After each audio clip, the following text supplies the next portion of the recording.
Sanibonani uMC Menzisitolo. Em kulezi insuku umuntu akawenza amavidiyo amaningi eziphambilini, and ngiyabona ukuthi abantu abaningi nkosiyami baya-complain ukuthi hayi bayafa indlala, so abakutholi ukulalela. Ngiyaye ngitshenele abafana abangishuthayo ukuthi hey, uyazi mina njalo angisathandi, sengikhathele nje ukukhuluma ku-YouTube and all those things. Nako TikTok la. But the demand ngivele ngingabe ngisazi ukuthi yini umuntu afanele yenze, kodwa nje phela mina ngithi ngangitshela ukuthi ngikhuluma nje ngiyadlula. Angibonanga ukuthi lento sengiqala into kanti engezokuphela. Kulezi insuku ngila eGoli, njengoba ke ngasho ukuthi kulezi insuku ngila eGoli. Lokhu ngifike ngoLwesine. So njengabantu kabathi mabehamba, yabo nje kuney'nsizwa ezithi manje mawufika eGoli phela ubokusho sikubona, thola ukuthi mangifika mina ngizokwenza lokho engikwenzayo ngenxa yokuba bhizinyana ngikwenze ngiphuthume, uthole sengibuyele emuva nakhona khona izinto ezingidingayo, uthola ukuthi ngigcine ngingasakwazanga ukuthi ngibonane nalabo bantu. Kodwa nje in short, bafethu izinto ziyenzeka la ngaphandle, very painful stories. Sike siyibona na ku-Facebook, sike siposte nakwamanye ama-channels nje. Hey, ziyenzeka izinto la ngapha. Uyazi ukuthi into uma ingakenzeki yaqondana nawe, uvela ucabanga ukuthi yabo njengoba ngikhuluma la it's 10 past 4, so around 5:15 ntambama. Kunezinto kunomuntu njengamanje who is about to get into a very big trouble, and there are also people who are about to be killed, but bona bazi nje life is like bafuthu umuntu usahlalelwe into enzima emhlabeni. Kodwa ke kulezi insuku ngila eJiphi, ngidibane nodaba nje olubuhlungu kakhulu. So ngithe mangifika la eJiphi ehostela kuLwesine, then ngoLwesihlanu bengizovuka ngiyele eCenturion, la ngiseCenturion njengamanje, so ngizobuyela emuva eJiphi kusasa. Ngithe mangifika eJiphi njengoba ngifike ngoLwesine ntambama, so ngabona igenge nje la ngakithi. Ngithe mangiqeda ukuyibona nje sihleze endlini, hayi bangiphuzisa lokho abangiphuzise khona, then ngithanda isnooker ke mina. Ngithanda ukudlala isnooker nje uma ngade ngikhathele, bengisuka Richards Bay ngiza la eGoli, so kukude. So ngiyaye ngirefreshe ngesnooker. So ngibuza ke egengeni, madoda ngifuna ukudlala isnooker, bethi hayi silapha. Hayi ngihambe ngifike ngidlale. Ngithe mangiphuma nje esnookeni, well-ke ngithe ngizongena eJiphi bengilokhu ngibona izinsizwa eziningi. Hawu mfowethu, hey MCA, hawu wena lo uyabona kujatshula ube mnandi sishutha abanye yabo. So ngithe mangiphuma esnookeni, that was around 6-7, yangabo 6 nje, bengamnyama kakhulu ukuthi sekukhanyisa ama-light, bengakamnyama kakhulu. So ngibona ezinye insizwe eziwu-2 zithi hawu uyena uMC lona, yabuze ngilandele zingibingelela umadoda naphila esaphila. Bethi mfethu uqhamukaphi? Ngithi mina ngize khona la eGoli, so ngila eJiphi. Hawu la eJiphi bethi yazi mfethu kunomfowethu okufuna kabi esingaba solundi thina, ngizocela ungasesho isibongo nendawo, ngizocela ungayisho ngoba udaba osazolusebenza. Ithi-ke but zithi-ke lezi nsizwa, yazi mfethu kunomfowethu okufunayo kakhulu kabi, yabo nje masingamfonela manje simtshela ukuthi wena ula engeza kwayila, akahlali la ehostel kodwa akekho kude. Bese ngithi mina hayi nomfoneleni nimtshela ukuthi ngikhona. Hayi bemfonele, bese ngibanika inamba yami ngithi angisajike endlini nizongithinta nje mase ni right, mhlambe kuphele 15 minutes or 20 bangifonela bathi hey manje la MC usekhona lo mfowethu lo, hayi ngiphume ke ngiphume kube ngiye ngaphandle kubona. So mangifika laphaya singene emotweni ke nalabafana bawu2 naye lo bhuti ayajabule mfowethu ukungibona indoda manje ngiyakudinga kakhulu, angazi nje into yami ngazi ukuthi idinga wena. Sengithi ke hayi singaxoxa yini kwenze njani, ngoba uyaphila phela ngibona uyaphila nje right. Usethi ke sithi kusuka kancane ngemoto ngoba uhamba ngemoto, sathi kusuka kancane ngemoto salapha ngase Energy Garage. Uthi ke lo mfo indoda njoba ngilapha nje ekhaya kuSolundi angisayi ekhaya ngagcina ngoDisemba. So December, January, February, March, April, May, June, shothi na 6 months manje ngaye ekhaya.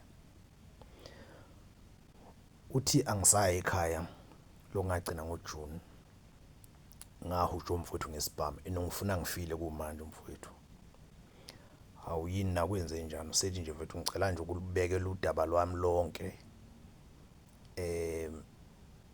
ngicela ukubekela udaba lwami nje lonke ukuze ngizokhuluma nje yonke into ukuze mawusungu advisor noma usungitholela isixazululo kulento kube ukuthi akukho engikufihlayo, ngizokhuluma nje iqiniso ukuthi ngaba wrong kanjani. Uthi ke lo mfo kushuthi lapha kubo ubaba kasekho, umama ukhona nobhuti wakhe umfowabo ukhona usebenza uhulumeni, bese naye uTehoza la eGoli. Lo mfo ubhuti omdala ukhona ekhaya, uganiwe ubhuti omdala nomakoti nje bayelamani in fact. Ubhuti lo mdala bese kuba uye lo mfo bese kuba abeze emva kwakhe. So uthi lo mfo kushuthi ngo2022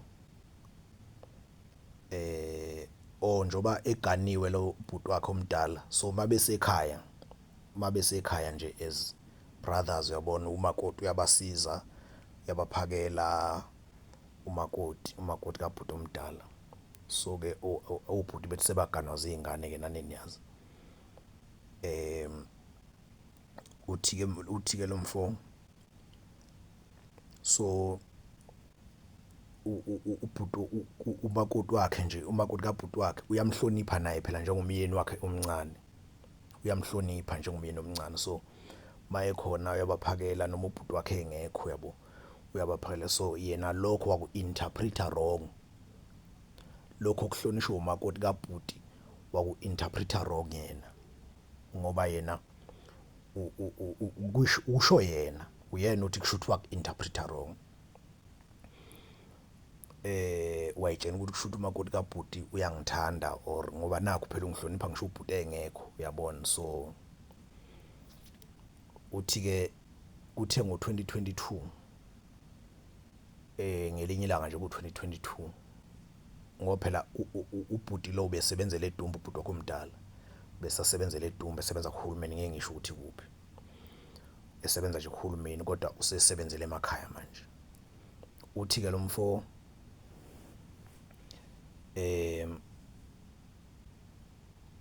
lo mfo bekuye kwenzeke eyekhaya, ubhuti wakhe uthi baphambana phela ngeke enhlaleni ekhaya, baqonda bajwayele ukuqondana ngoGudi nangoDisemba, kodwa kuyenzeka lo mfo eyekhaya umfowabo engekho. Uthi ke ngo2022 esekhaya nje nomakoti ekhona nomama ekhona, angithi mase kulalo lo mfo ulala endlini yakhe, nomakoti ulala endlini yakhe. Omakoti bamanje ke sebelala endlini zabo ngisho amadoda engekho, kanti thina sikhule umakoti elala endlini kuphela makukhona isoka, makukhona indoda, bakhona umyeni wakhe, kodwa umakoti ulala la nomama kwagogo or endlini enkulu. So ke uthi ke lo mfo umakoti ulele endlini yakhe, naye ulele endlini yakhe, nomama ulele, kusho ukuthi lalikhimezela nje izulu. Uyazi ke izulu malikhemezela kuba lokho kushesha inilale nje emakhaya. uthi ke lo mfo evele ebhalela umakoti kabhuti wakhe kuWhatsApp ethi sawubona masibanibani, ethi masibanibani hi, avuma umakoti bese ethi ngoba lo mfo uthi veyavela amfikela nje lento akazi naye kusho ukuthi waba nalokhu interpreter lokho engikushoyo ngokuthi kwavela kwamfikela nje. Uthi bese embingelela umakoti avuma umakoti bese ethi bese noma ngezokubeka exact words kodwa uthi bese ethi yazi khona into engifuna ukukutshela yona. Ethi umakoti ethi yini leyo, you can go to Facebook, alright, you can go to Facebook la engibhale khona in detail. Uthi ke uthi umakoti yini leyo. Uthi ke lo mfo ngathula ngabona ukuthi angifuni ukuyibhala lento engifuna ukuyisho kumakoti la ku WhatsApp ngoba kwenzeka ama screenshot nani. Uthi ngase ngithi ngicela ukukufonela wathi makoti okay. Uthi ngamfonela ukhuluma njalo lo mfo usendlini yakhe umakoti na usendlini kamfo wabo kusho usendlini yakhe nomakoti. Uthi ke lo mfo ethi umakoti okay ungafona afone lo mfo. Uthi lo mfo alibamba umakoti kabhuti wakhe ucingo bese ethi yazi masibanibani lento engifuna ukutshela ngiqala ucala ungithembisa ukuthi ngeke uyitshene umuntu. Ethi umakoti hayi ngeke ngitshene umuntu. Uthi bese ethi hayi cela ukutshela ukuthi ngiyagodola.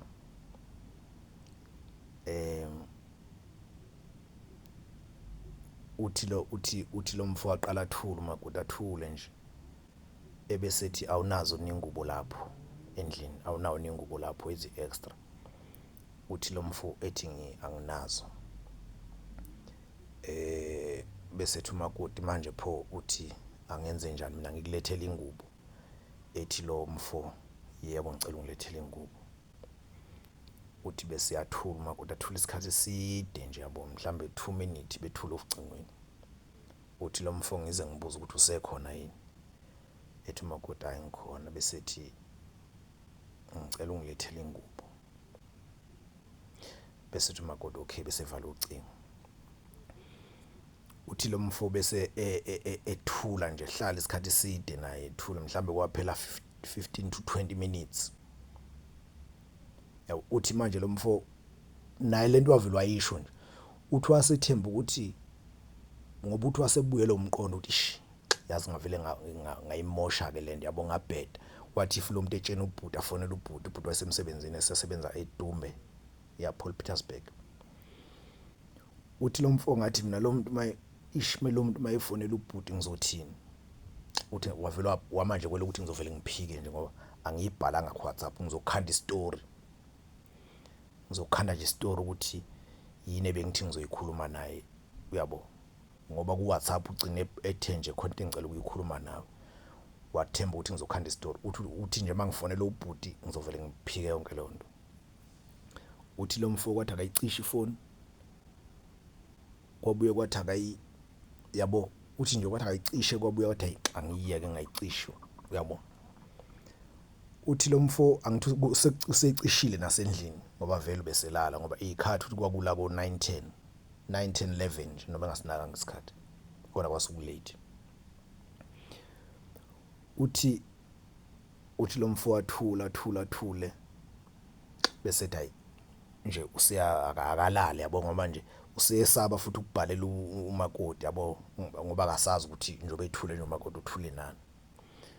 Uthi uthe nje nganakile wabona ukuthi ishazi ewindini yabona noma iwindi line curtains kodwa mawucishile nje lamakhonto edlule ewindini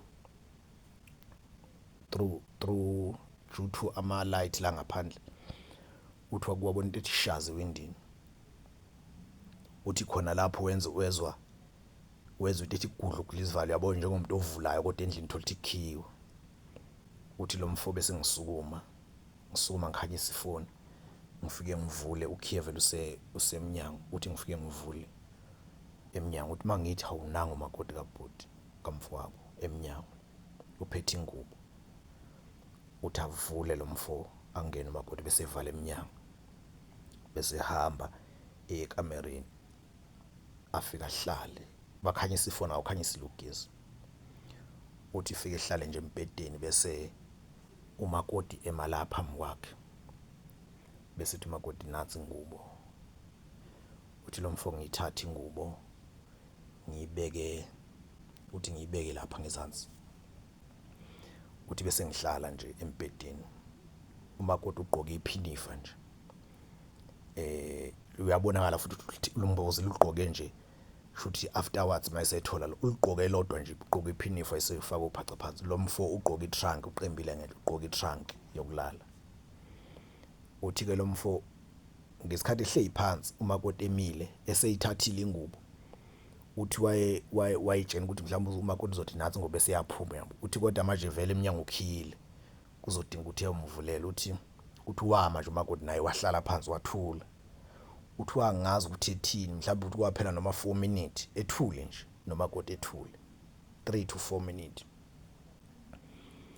uthi wathula lo mfo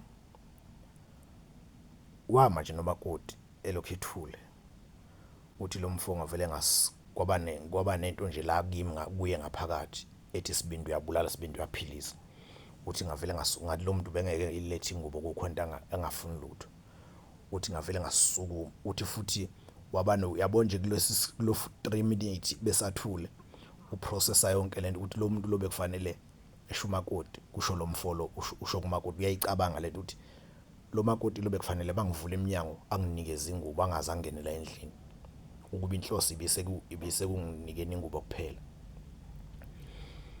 uthi lo mfo bese ngithula uthi ngivele ngisukume ngimahage umakoti kaphuti uthi ngimahage bese futhi enamathela la entanyeni kumakoti uthi bese emqabula la entanyeni emqabule sakumkhotha intamo le yabo kushuthi uthi ke lo bhuti wezwe sebandiswa izandla la ngithi uqimbile wezwe sebandiswa izandla ngamakoti shuthi umakoti uyemukela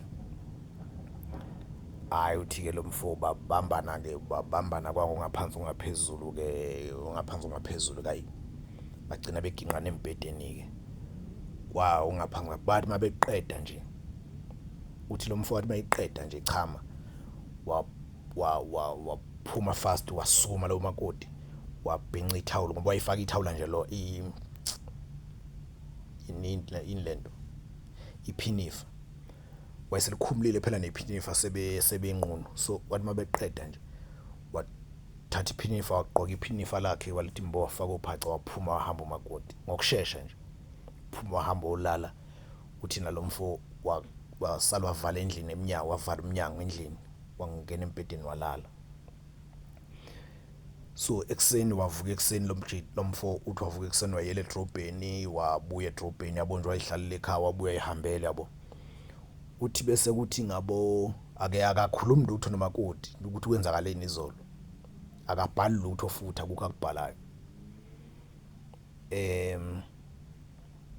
ku-WhatsApp ababhalelani lutho uthi ke lo mfo mayibuye edrobheni ayihambele indawo uthi kuthi ntambama ifoni yakhe besiphelelwa ishuthi ibattery bancane ithi battery lo bese yayicharger ayiphuma iyele esitolo afika ihlalele nje ntambama lokho kuhlala esitolo ntambama abo 5-6 uthi ayibuyele ngabo 7-8 kanje abuye adle abuye angene ayoyingenela endlini yakhe ifiza futhi izulu that was 2022 ngokusho kwakhe abuye ayongena endlini yakhe uthi mayengena endlini engena efonini yakhe ufica ama message shuthi ama message aseze yabo 3 qhamuka kulo makoti ku-WhatsApp yoqala ithi sawubona esibili ithi manyalamani la ebeswenza izolo kusho umakoti uyabuza esithathu kushuthi umakoti ufika wathi sawubona ibhalele lo bhuti lo mfolo wabona engaphenduli kanti umfo ifoni uyishiya endlini yakhe yabo uyishiya endlini yakhe ifoni yena usesitolo so wabhala kumakoti wathi sawubona wedlulisa ama minutes futhi wayesebhala wayesebuza umbuzo wesibili ukuthi manyalamani la imessage esibili yayithi manyalamani leka esiwenza izolo esithathu imessage yayithini kami uthi yayithi uzongiphendula uzongichazela yini ukuthi lamanyala ebesiwenza izolo besuyenzelana. Awuthi lo mfo ngifike ngene nami ku WhatsApp ngimbingelele bese ngithi hey nami angazi ukuthi futhi lo mfo usephendula umakoti kabhuti wakhe. Usesendlini yakhe lo mfo obviously nomakoti ngoba sekwayilisa isikhathi sasebusuku usesendlini yakhe. Uthi lo mfo bese ngimphendula ngithi hey nami angazi ukuthi kwenzakaleni. Bese umakoti ephendula umakoti ethi okay. Ayothi lo mfo ukuthuleke ke bengasababikho ke manje ukubhalayo. Uthi lo mfo ukuthi ngabo 11 kwale yabo ngabo 11 nje ebusuku uthi kwale avela ebhalela yena lo makoti kabhuti wakhe ethi yazi ngisacabanga njalo lento esiyenza izolo ukuthi bekumsangano omunye. Uthi lo makoti wathi angithi ngithe ngichazela ukuthi yini lebesiyenza izolo wathi wena wawazi. So ke nami angazi uthi wayesethi hayi ngicela ukukuchazela wathi ngicela uzela ngizokuchazela kusho lo mfo. Ngicela uzela endlini ngizokuchazela. Wayifuda lo message lo makoti wangabe sayiphendula. Cishe mhlambe kwaphela 10 to 15 minutes kodwa ifundile ngayiphendula. Uthi lo mfo ngabonde shooting uyabo uthi hayi wavela wanganaka. Uthi khona lapho after 15 to 20 minutes or so uthi wezwa futhi isivalo sithi gudlu uthi wasukuma mayithi uyavula futhi hayi uyena lo makoti. Angithi ugcine ngashongo lo makoti ukuthi ngiyeza uvele wayifunda ngesikhathi lo mfo ethi ngicela uzela ngizokuchazela ukuthi lento ebesiyenza izolo bekuyini. Akashongo lo makoti ukuthi ngiyeza or angiza. Uvele wayifunda nje wangayiphendula. So nakho ke sevula isivalo kanti lo mfo uvalile eminyango. Uthi lo mfo bese sukuma avule mayitha uye lo makoti sagqoke lona leli phithe mfala izolo nophaca. Uthi lo mfo ivule engene umakoti bese evala behambe bohlala embedeni bese ehlala ngapha umakoti ngezansi. Uthi bese buza kumakoti ukuthi vele ke ngicela ungichazele ukuthi le nto besiyenza izolo bekuyini lamanyala nje besiyenza izolo. Uthi lo mfo ngithi mina kahlahla ayikho nje lento ngizoyichaza nami angazi kodwa ke ngoba kwenzekile. Uthi bese ngibeka isandla la ethangeni. Angijobe eqoka iphini efana nomqhiwu phela muhlezi kanje. Uthi bese ngibeka isandla la ethangeni bese eyasibamba nayo umakoti isandla esibamba sakumukela. Hayi ke emva kwalapho ke kwaphinda futhi babambana ke kwangongaphansi ngaphezulu kwaze kwaba bayenza inkonzo yabo leya.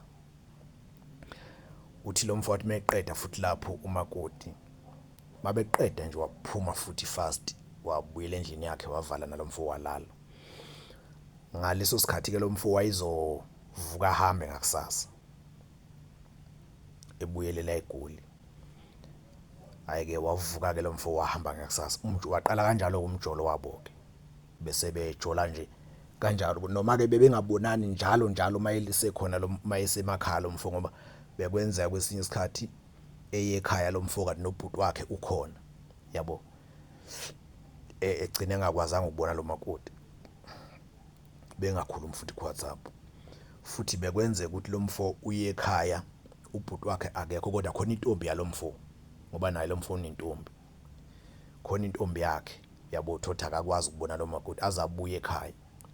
So bekwenzeka nje uthothi ngoba mayebala from 2022 until 2024 December uthi mhlambe babonane kangaka u6 mhlambe 5 6 or 7 lapho nje ebala nale yathule lokhu ukubonana kwabo kabili kokuqala uthi mhlambe babonana ka7. So bebexoxa ke ku WhatsApp. Uthi ke lo mfo kuthe last year ngoNovember kushuthi umfo wabo ubhuti lomdala kamakoti ogano makoti wabamba WhatsApp kumakoti shuthi umakoti wakhohle ukudelete uyabona senjola senijwayelene niqale manisebasha phela niqale nidelete manixoxa niqeda ukuxoxa nidelete nithi nisuka ningasadelete.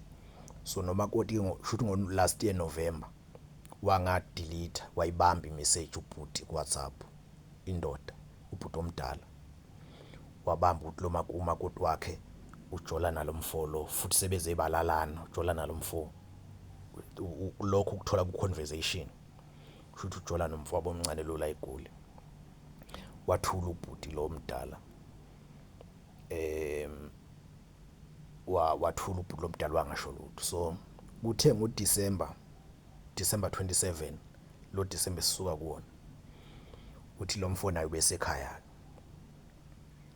nobhuti esekhaya uthi nje kwathi ebusuku ngabo busuku nje impela not ebusuku because ngelanga lesigama kwakukhanya kwakuse ntambama nje cishe ngabo 4-5 kona nje kwakusemix sakhanya kodwa sekukhanya ukuthi yintambama. Uthi wezwa umsindo kushuthi umfowabo uxabana nonkosikazi wakhe, so ingxabano yabo sebekhulumela phezulu. Uthi lo mfo bese elalelisise ukuthi uyabezwa abantu mabexabana endlini ukuthi ayila abantu baxabana lapha. Uthi ahlale njenganaki uthi bese kuthi mhlambe emva kwe-hour or 45 minutes lapho ebazwe ukuthi baxabana wabuya wehla kodwa umsindo. Uthi mhlambe emva kwe-hour wasengena ucingo sekufona umakoti. Uthi ngalibamba ucingo wasethi umakoti wathi umakoti ngicela uzongilamulela nangibhuti wakhe ngishaya. Uthi lo mfo ngathi awufonela umama nganokhona umama biza umama la ngezansi. Uthi lo mfo bese ngivala ucingo. Uthi lo mfo bese ehlalela uthi hayi kube isikhashana ezwe ingxabano labantu sebephandle abasekho endlini sebephandle manje sebekhuluma phandle uthi bese ngiphuma nami uthi bese ngiphuma nje ngijikela ngale mva kwendlu ngizoqhamukela endlini yakhe ubhuti futhi sebephandle. Uthi utheme iqhamuka nje lo mfo kathi ubhuti wakhe usesiphethe ngesadla isibhamu. Uthi wathi meyiqhamuka nje wavele wathi ubhuti wakhe nansi le nje avele ngiyifunayo. Ngesikhathi esho njalo ubhuti lo kanti lo mfo vele naye uya uyabo unesazelo. Uthi lo mfo ngiyana nje nami nginesazelo. Uthi ngathi ngiqhamuka nje uvula uthi ubhuti nansi le nje ngisho engifuna. Uthi lo mfo just in time wavele wakudakha ngendlu ikhona kanti ubhuti useyadubula. Wayihlaba inhlamvu yokuqala yashaya ikhona lendlu kanti usedakhile lo mfo. Uthi ngesikhathi edakha wavula wajomba ucingo lamdabula ibhlukwe la wajomba ucingo wajombela ngale wawela ehlahleni wabaleka.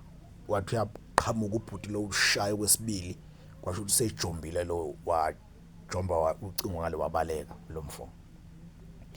Wabaleka ke wahamba wayolala entombini ngalelo langa. Wangabe sathatha ngisho ifoni yakhe.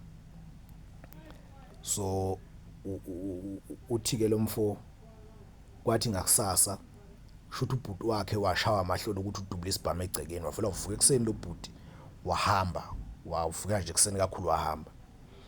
So bese bemfonela lo bhuti lo mfolo esentombini sebefonele ifoni ngoba phela ifoni yakhe wayeshile bamfonela ifonini angano mefonini yentombi yakheni bamthola bathi manje yazi phela usibani banovuka ekseni wahamba la kakhulu umama ubethu ufuna ukukhuluma lezi zinto zeni ukuthi nibangani nani yabo.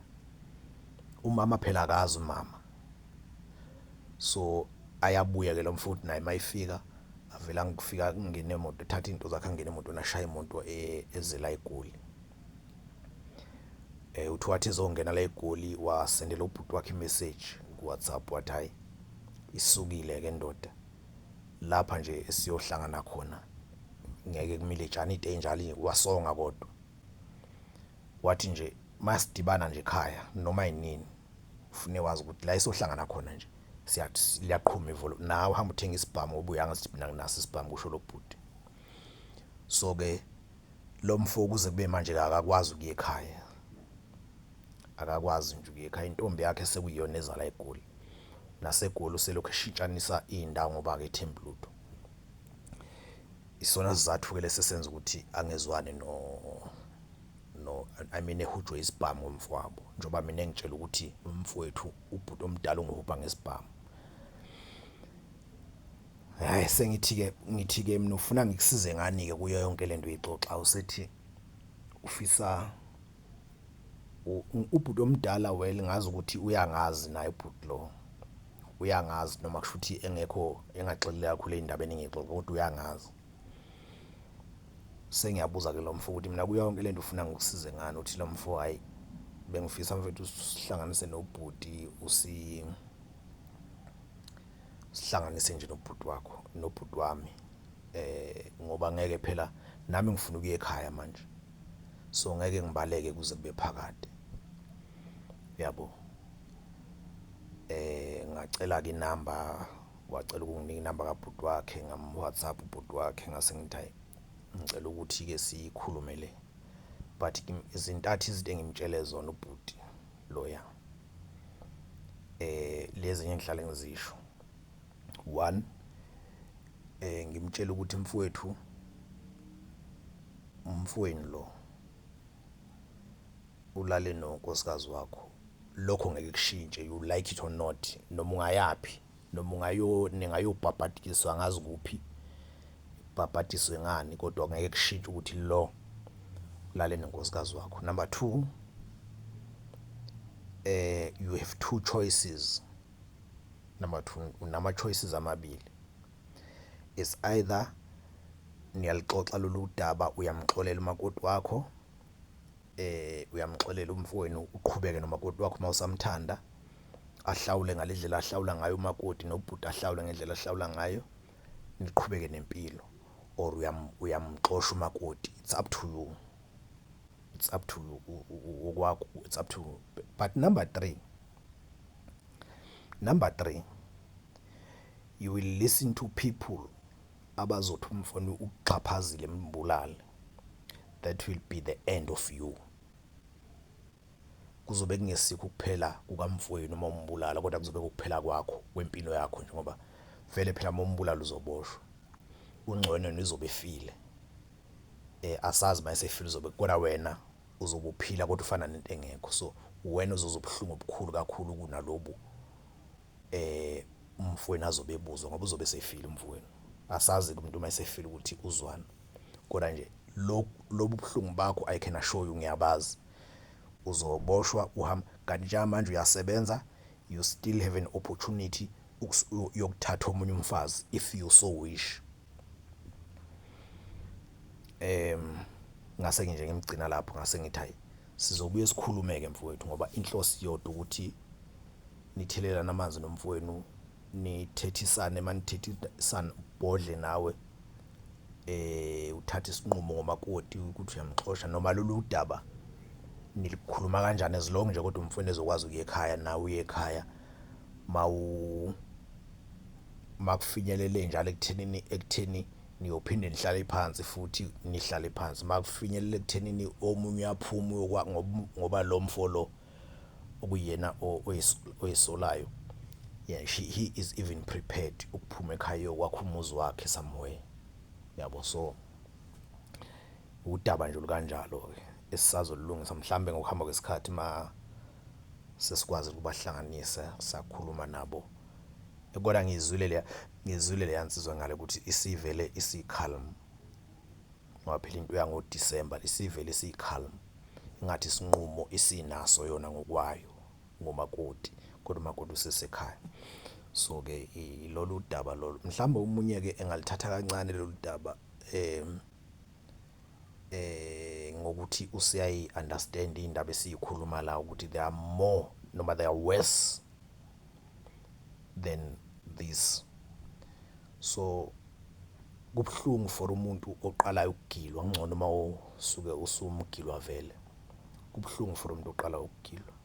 So yilokho bengifuna ukudlulisa namhlanje.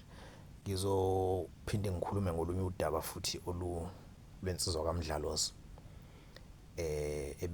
ebivakashile ekhaya kubo ngaPhesidenge khona na Facebook ngizobuya ngizokhuluma ngalo elale nomshana wayo. In fact uyena umshana wacela. It's very interesting ke lona ngoba it teaches us about the women of today njengoba sisazoshada nje both women and men, ngoba akekho umuntu ongcolile in that story. Akusiye kuphela wesifazane ongcolile nowesilisa ongcolile.